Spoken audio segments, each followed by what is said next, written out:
Hey guys, in this video, I'm going to quickly walk you through the steps on how to purchase cryptocurrencies such as Bitcoin, Ethereum, and others through the Coinbase app. So what we want to do is launch Coinbase. From the homepage of the Coinbase app, if you scroll down, there should be an area where it says crypto, and then it'll list the most popular cryptocurrencies. And you can also click on where it says explore all crypto to take a look at all the different crypto options. Additionally, what we can do at the bottom of the screen is click on the little option where it says trade.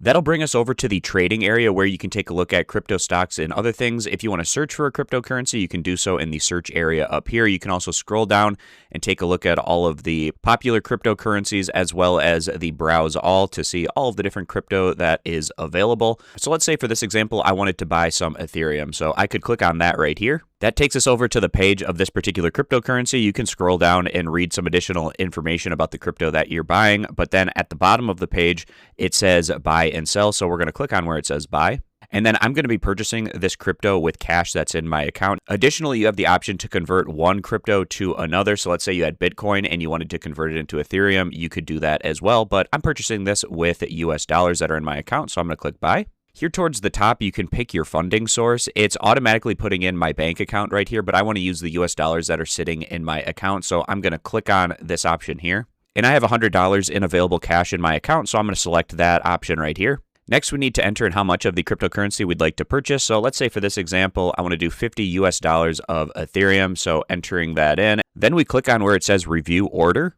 You can double check all the information here. So it's a $50 purchase. It's showing us the current Ethereum price. It's showing us how much Ethereum I'm going to receive.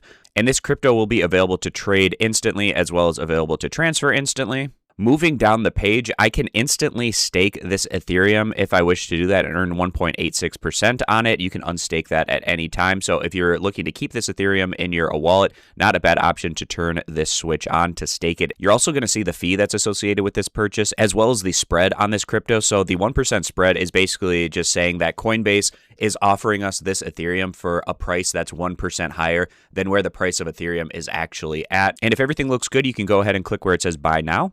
And my order has been submitted and the trade went through successfully, and it shows exactly how much Ethereum that I got for this purchase. Now towards the bottom, you can click done to go back, or you can click on view transactions to see all of your transactions history. So clicking done. And it brings us back to the Ethereum page. So I hope this quick tutorial was helpful going over how you can buy cryptocurrencies such as Ethereum, which I used in this example, but you can purchase any of the cryptocurrencies that are available in Coinbase in a similar manner. If you click where it says browse all under the popular cryptocurrencies, you can look through all these different options. You can sort them by different filters. So right now I'm just filtering by top volume, and then that's going to show more of the popular cryptocurrencies here towards the top of the list if you want to take a look at any of those. But that'll wrap this one up. I appreciate you guys stopping by, and consider subscribing to the YouTube channel for more content in the future.